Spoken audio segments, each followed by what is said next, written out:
They call it the Mile Zero of the Alaska Highway, the gateway to adventure, to freedom, to the great northern wilderness. But in Dawson Creek, British Columbia, Mile Zero has become ground zero for something far darker.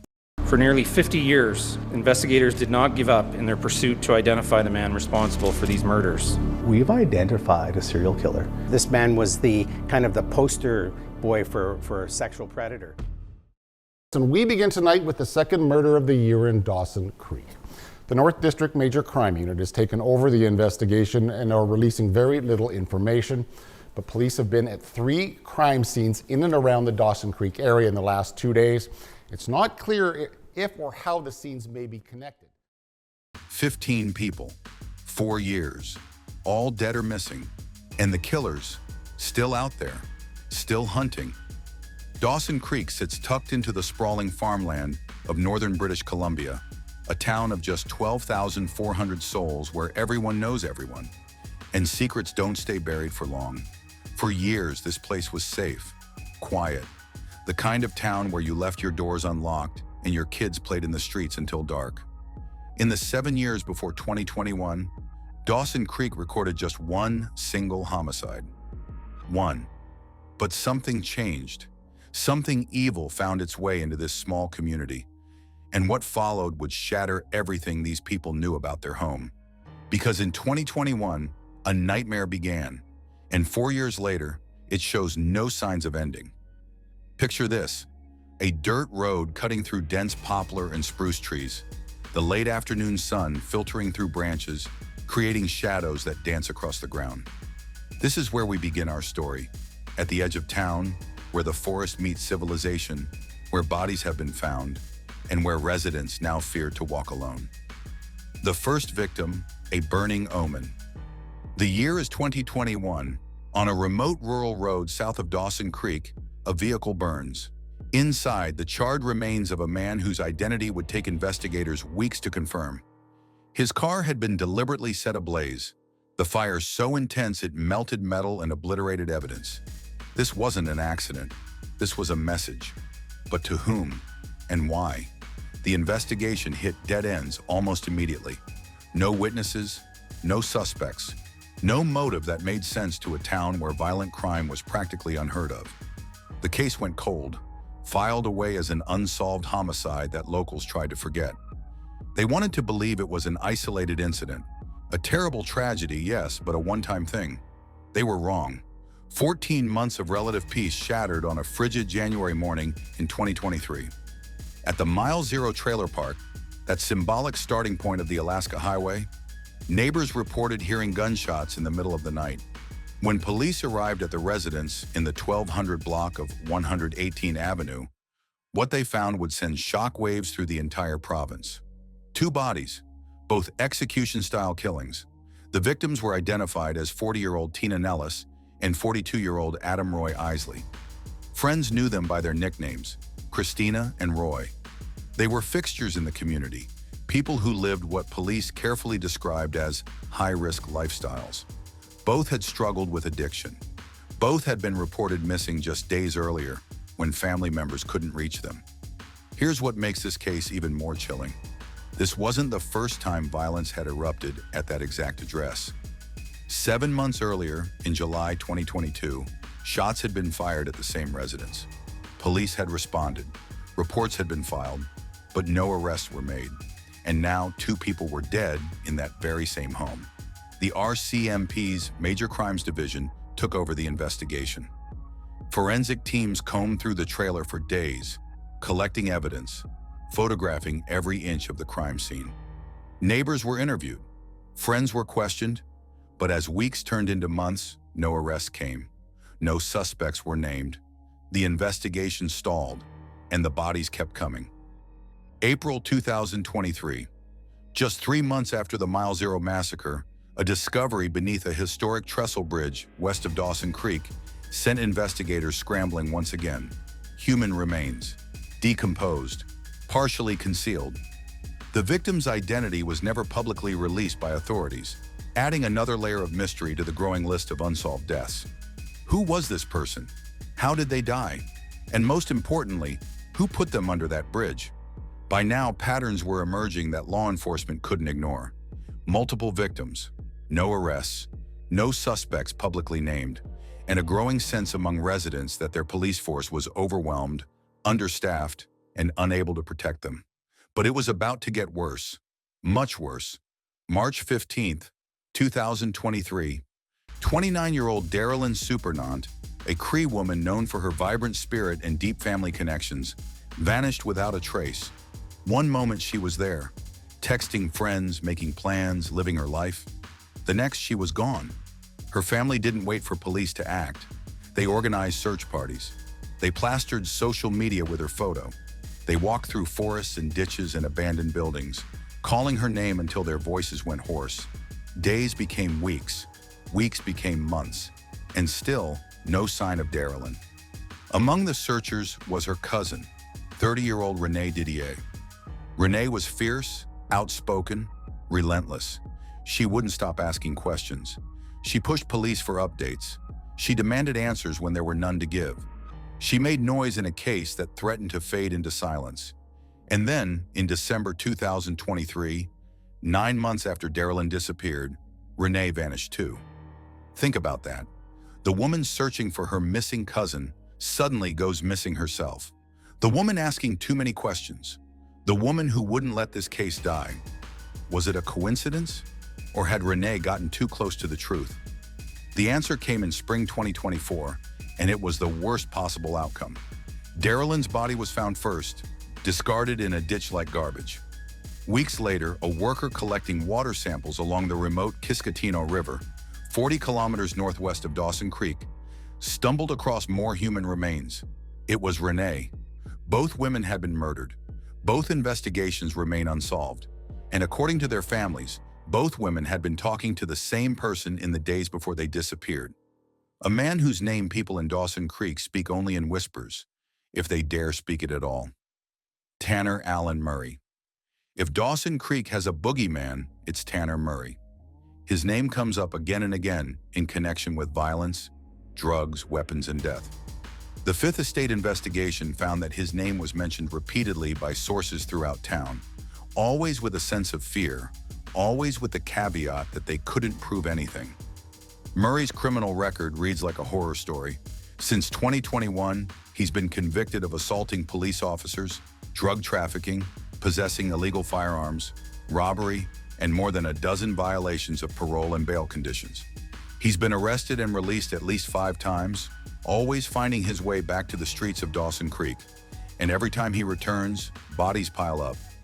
According to family members, both Darylyn and Renee were in contact with Murray shortly before they disappeared. Phone records, text messages, witnesses who saw them together. The connections are there, but without physical evidence, without that smoking gun, police can't make an arrest that will hold up in court. Murray is closely linked with his half-brother, Jesse Ray Stevens, a man whose face is covered in prison tattoos and whose own violent history includes a charge of attempted murder in 2023. That charge was eventually dropped when the Crown's only witness refused to testify, too terrified to take the stand. Welcome to Dawson Creek's criminal underworld, where fear is currency and silence is survival. December 31st, 2023, New Year's Eve, a night when most people celebrate, toast to new beginnings, make resolutions they'll never keep. For 24-year-old Cole Hosack, it was the last night anyone ever saw him alive. Cole vanished after an altercation outside the Lone Star Bar in downtown Dawson Creek. Witnesses saw him arguing with someone. Then he walked away into the darkness, and that was it. Gone. No phone calls. No social media activity. No trace. His mother, Julie Hosack, became a tireless advocate for her son. She organized search parties. She pressured police for updates. She refused to let Cole's case fade into the background. In one heartbreaking social media post, she wrote, "The RCMP are failing Cole, they are failing me, and they are failing the community. It has been over 15 days since I have heard from them. I am done being silent." As of today, Cole Hosack has never been found. His case remains open. His mother still searches.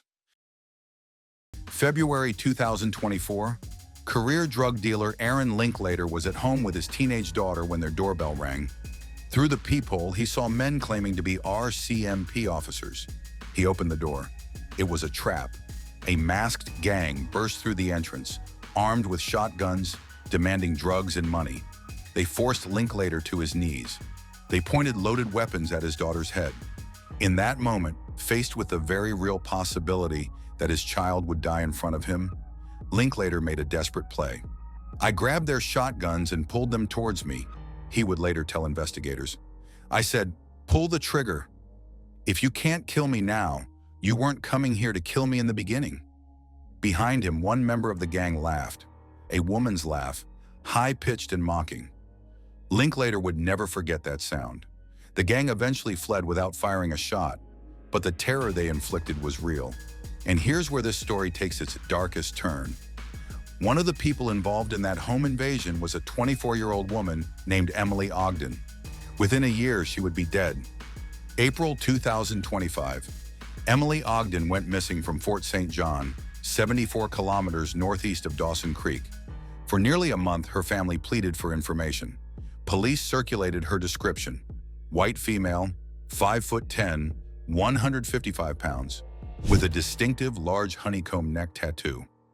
On April 14, 2025, her remains were discovered on a rural road near Dawson Creek inside a pickup truck.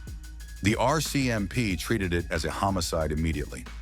Emily had fallen deep into Dawson Creek's criminal underworld, from home invader to victim in less than 2 years. Aaron Linklater, the drug dealer she'd terrorized in that February 2024 home invasion, soon found himself being threatened in connection with her murder. People assumed he'd taken revenge, but Linklater insisted he had nothing to do with it. "That's not me," he told investigators. Whether anyone believed him is another question entirely. January 20th, 2025. The new year was barely 3 weeks old when gunshots echoed through Dawson Creek again.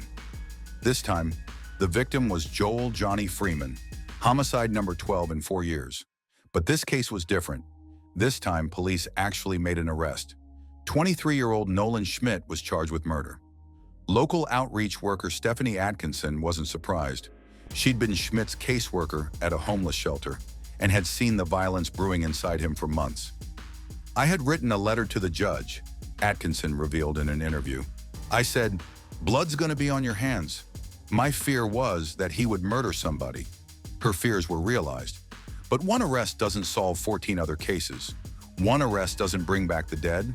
And one arrest doesn't make the streets safe when known violent criminals continue to be released back into the community again and again. October 13th, 2025. On a remote stretch of road known locally as Dead Man's Curve, the same area where Renee Didier's body had been found, police received a report of a burned-out vehicle near the Kiskatinaw River. Inside was a body, charred beyond recognition, deliberately destroyed. On November 3rd, 2025, the RCMP identified the victim as 29-year-old Jesse Twain from Edmonton. Sources say he was a friend of Jesse Ray Stevens, Tanner Murray's half-brother. Twain was last seen in Fort St. John around October 10th, just 3 days before his body was found. The method of killing was chilling in its similarity to the very first victim from 2021. A body in a burned car on a remote road. Full circle. 4 years later, and the nightmare continues. No arrests have been made. Want to know how people are really dying in Dawson Creek? Talk to Aaron Linklater, the career drug dealer who survived this war longer than most. Carfentanil. It's an opioid so powerful that a dose the size of a grain of salt can kill. It's used to tranquilize elephants. And in Dawson Creek, it's being used to murder people. "You can put it in their dope," Linklater explained matter-of-factly. "You can put it in their drink. They never see it coming. They use, they overdose, and everyone thinks it's just another junkie who took too much." Perfect murder weapon. Impossible to trace. Easy to explain away. How many of Dawson Creek's deaths were actually murders disguised as overdoses? How many cases were closed too quickly, written off as accidental, filed away without the investigation they deserved? By November 2022, residents had had enough. A group went to City Hall to confront the mayor and council. Their message was clear: we have lost confidence in the RCMP's ability to address acute crime in the area. From that meeting, Citizens Take Action was born, a volunteer patrol group of roughly 200 residents who take turns walking the streets most evenings. They're not armed. They're not looking for confrontation. They're simply trying to be eyes and ears in a town where the police seem overwhelmed and understaffed. It's both inspiring and heartbreaking. Inspiring that a community would come together to protect their own. Heartbreaking that they feel they have to. The Fifth Estate investigation uncovered a web of criminals whose names keep appearing in connection with these cases. Tanner Murray, Jesse Ray Stevens, John Omanayak and his brother. These are men with violent histories, weapons charges, drug trafficking convictions. Men who've been arrested and released repeatedly. Men who walk free while families bury their dead. John Omanayak lives in a ramshackle tent encampment on the edge of town. I got accused of murdering a couple people in the trailer park and then a couple of people that recently went missing, he told reporters. I had nothing to do with anybody's death. I want to just keep my nose clean and stay out of trouble. But his record tells a different story. Violent assaults. Weapons charges dating back to 2014. A brother in prison for attempted murder after shooting a woman in the face. When police searched John's vehicle in spring 2024, they found ammunition, a loaded firearm, and what they described as support gear for organized crime. He was released from custody again. This is the pattern that haunts Dawson Creek. Arrest, charge, release, repeat. And between each cycle, more people die. Look at the victims' photos. Look at their names. Darylyn Supernan, Renee Didier, both Indigenous women, both murdered, both cases unsolved. This is a pattern that extends far beyond Dawson Creek. Across Canada, Indigenous women and girls go missing and are murdered at rates that should horrify the nation. The Highway of Tears, the Missing and Murdered Indigenous Women Inquiry. Report after report showing systemic failures in how police investigate these cases. Laura Lambert is the aunt of both Darylyn and Renee. When she talks about their deaths, her voice shakes with a mixture of grief and rage. Get investigators here that will do something about it, she pleaded. Get rid of the drug dealers. We want our kids back. But her nieces aren't coming back. And justice? That seems as distant as ever. Dawson Creek isn't an isolated incident. Across rural Canada, small communities are being devastated by drugs, guns, and violence connected to organized crime. The opioid crisis has created a black market worth billions. And where there's that much money, death inevitably follows. Carfentanil, fentanyl, methamphetamine. These drugs are flooding into small towns that lack the resources to combat them. Police forces designed to handle domestic disputes and property crime now face organized criminal networks with access to military-grade weapons. The Highway of Tears, the Highway 16 murders, now Dawson Creek. These aren't random incidents. They're symptoms of systemic failures in how we protect rural and Indigenous communities. They're evidence that some Canadian lives are valued less than others. They're proof that justice doesn't reach everyone equally. Julie Hosack still searches for her son Cole. Laura Lambert still grieves her nieces Darylyn and Renee.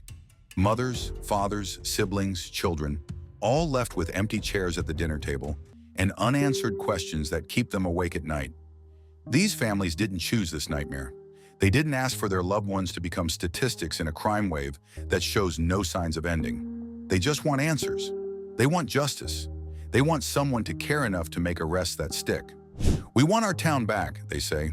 It's a simple plea, a reasonable demand, but 4 years in, that hope seems increasingly distant. As of November 2025, the killing continues. Jesse Twain's murder in October was just the latest chapter in this ongoing horror story. Police promise more resources. Politicians promise action. But the families who've heard these promises before know better than to get their hopes up. Tanner Murray remains free despite the suspicions that surround him. Jesse Ray Stevens walks the streets. John Omanayak lives in his tent camp, denied housing and employment because of his reputation, but never charged with any of the murders people accuse him of committing. And somewhere in Dawson Creek, there's likely someone planning the next killing. Loading the next weapon, lacing the next dose, choosing the next victim. Why? That's what everyone wants to know. Why did this happen? Why this town? Why now? Why has violence exploded in a place that was, for decades, safe and quiet? The answers are complex and unsatisfying. It's the drug trade. It's organized crime. It's systemic failures in the justice system. It's poverty and addiction and lack of mental health resources. It's the perfect storm of factors that created an environment where violence could flourish. But here's the harder truth. It's also about what we tolerate as a society. It's about which lives we value and which ones we're willing to let slip through the cracks. It's about communities abandoned by media, by government, by the systems meant to protect them. Dawson Creek's nightmare continues because we've allowed it to continue. If there's anything to learn from Dawson Creek's tragedy, it's this. Evil flourishes in silence. It grows in the gaps where justice fails. It feeds on fear and thrives when good people feel powerless to stop it. The families who speak out, like Julie Hosack and Laura Lambert, are heroes. The volunteers who patrol the streets are heroes. The journalists who keep covering these stories despite the death of local media are heroes. Because they refuse to let silence win. They refuse to let these deaths be forgotten. 15 murders, 4 years, one small town, and the body count keeps rising. This is Dawson Creek's nightmare, but it could be any town, any community, anywhere that justice fails and violence is allowed to fester unchecked. As you watch this documentary, as you learn these names and hear these stories, ask yourself, what would you do? If this was your town, your family, your missing child, what would you do when the systems meant to protect you fail? Would you organize search parties like Julie Hosack? Would you patrol the streets like Citizens Take Action? Would you speak out like Laura Lambert, even knowing the people you're speaking against are violent and dangerous? Or would you do what most people do? Lock your doors, keep your head down, and pray you're not the next name added to the list? Dawson Creek didn't choose this nightmare, but every day its residents choose how they respond to it.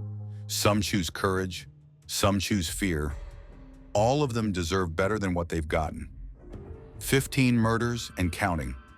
The nightmare continues, and somewhere in Dawson Creek tonight, someone is walking home in the dark, wondering if they'll make it safely, wondering if they'll become number 16. Welcome to Mile Zero. The journey north begins here, but for too many people, it also ends here. On remote roads, in ditches, in burned-out cars, never making it to their destination. Their names were Tina Nellis, Adam Isley, Darylyn Supernon, Renee Didier, Cole Hosack, Joel Johnny Freeman, Emily Ogden, Jesse Twain, and 7 others whose stories deserve to be told. Remember them. Demand justice for them. Because if we forget, if we stop caring, if we allow silence to win, then evil has already won. This is Dawson Creek's story. Don't let it become your town's story too.